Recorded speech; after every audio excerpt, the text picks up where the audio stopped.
Hi guys, so welcome to my new blog. তো আজকে আমি যাচ্ছি হচ্ছে টেলি সম্মানে, ওটা হচ্ছে আলিপুরের দিকে ধর্মধান্য স্টেডিয়ামে। তো ওখানে যাচ্ছি, পাস পেয়েছি। তো তোমার দেখতে থাকো, সব দেখাচ্ছি ওখানে।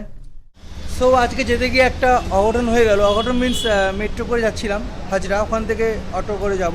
তো এবার মেট্রো স্টেশনে যেতে আমি যাচ্ছিলাম গীতাঞ্জলি থেকে হাজরা যতীন্দ্র পার্ক। তো যেতে জাস্ট আমি এই 15 মিনিট দাঁড়িয়ে আছি গীতাঞ্জলি স্টেশনের বাইরে। তো নেতাজিতে একটা মিসের অ্যাটেম্প হয়েছে, ওই জন্য যেতে একটু টাইম লাগবে, কারণ বাসে করে গেল বা অন্য কোনো জানে গেলেও তাও সময় লাগবে। তার থেকে মেট্রো অনেক তাড়াতাড়ি হবে। তো যদি একটু পরেও ছাড়ে তো তাও মোস্ট প্রবলি তাড়াতাড়ি, মানে অ্যাটলিস্ট 5,000 থেকে বেটার। তো আমি যাচ্ছি, এখন একটু ওয়েট করতে হবে, কিছু করার নেই। তো মেট্রো প্রায় 1 ঘন্টা পরে ছাড়লো। তো এখন আমি এসেছি হাজরায়। তো খুব খিদে পেয়ে গেছিলো, তো চিকেন স্টিক মোমো। তো আমার হাজরাতেই কলেজ ছিল, আশুতোষ কলেজে পড়তাম। তো এখন এখানে আরও অনেক দোকান, মোমো অনেক কিছু আরও দোকান টোকান হয়ে গেছে। অনেক বছর পর আসলাম এখানে আবার।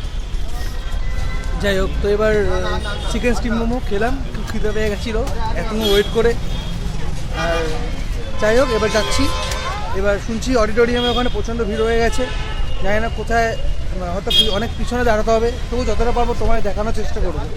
ওকে, সো হাজরা থেকে এবার যাচ্ছি আলিপুরের দিকে আর কি।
একদম বসার জায়গা নেই, একটা কী বলবো, এটা কিছু একটা বক্সের উপর বুঝেছি।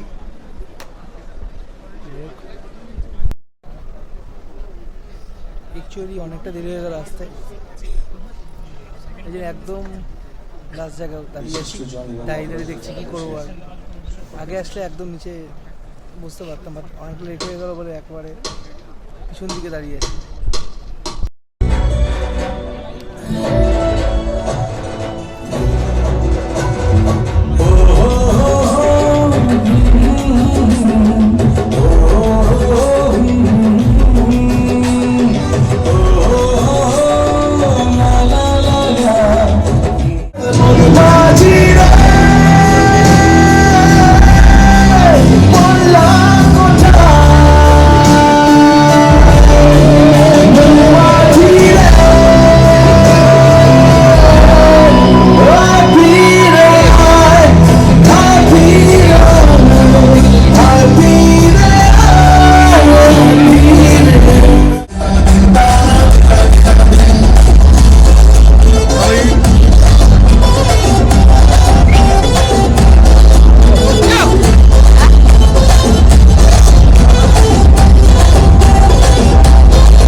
দিদির বরের সাথে যোগাযোগ। কেন বলুন তো? কারণ উনি তো ফুটবলার, একবার মাঠের ক্যাটারিংটা যদি আপনি পেয়ে যান তাহলে আপনার কপালটা একদম জাস্ট খুলে যাবে। ভেরি নাইস, খুব ভালো, অপূর্ব, অসাধারণ, অনবদ্য। এটা একদম সুচিত্রা প্রস্তাব। আরে উত্তম প্রস্তাব হয়। না, আপনি মহিলা বলে সুচিত্রা প্রস্তাব করলেন। ও থ্যাংক ইউ। আমি আপনাকে একটা উত্তম প্রস্তাব দিই। উত্তম প্রস্তাব হলো যে এখানে অনেক সামনে দেখুন রথী মহারথী সবাই বসে রয়েছে, বিরাট ব্যাপার, যদি চেষ্টা করে দেখুন না কাউকে বলে যদি আপনার ফিতেটা ছিঁড়ে যায়। এটা ভয়ঙ্কর ব্যাপার। বরমবাবু এই নমস্কার। তো পরম রয়েছে, বরমবাবু নমস্কার। ওর ওর ছেলের অন্নপ্রাশন।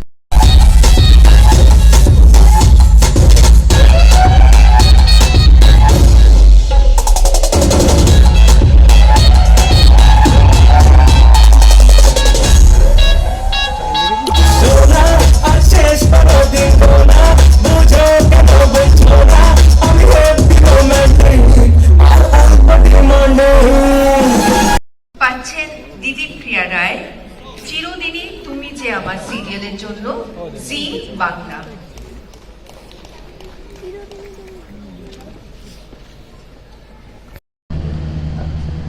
এই যে রোহন, এই যে দিদি, আর এই যে পিঙ্কুদা, এই যে বেরাচ্ছে মিস্টার অঙ্কুশ। এই বেরোলাম দেখে, যাই হোক। তো আর দুটো গান হবে, দুটো গান ইন্দ্রনীল গাইবে, তো বেরিয়ে আসলাম। আর রাত হয়ে গেছে, আর থেকে লাভ নেই। ভালোই এনজয় হলো, বাট অঙ্কু দেখেছি, কিন্তু এর দুঃখ দেবকে দেখতে পারলো না। তো দেখতে এমনি দেখেছি, ও দেখিনি। তো অঙ্কুশকে তো সামনে দেখেছি, আবার দেখলাম অঙ্কুশকে। যাই হোক, একজনকে মিস করলাম, শাহরুখ খান, কিং খান। ওকে না দেখে হয় না। হ্যাঁ, শাহরুখ তো আসবে না অবশ্যই, এটা ফিল্ম ফেস্টিভ্যাল আসতে পারে, টেলি একাডেমি অ্যাওয়ার্ডে আসবে না। যাই হোক, তো ওটাই জাস্ট বললাম আর কি, কারণ শাহরুখের ভক্ত আমি, তো বলবোই এটা।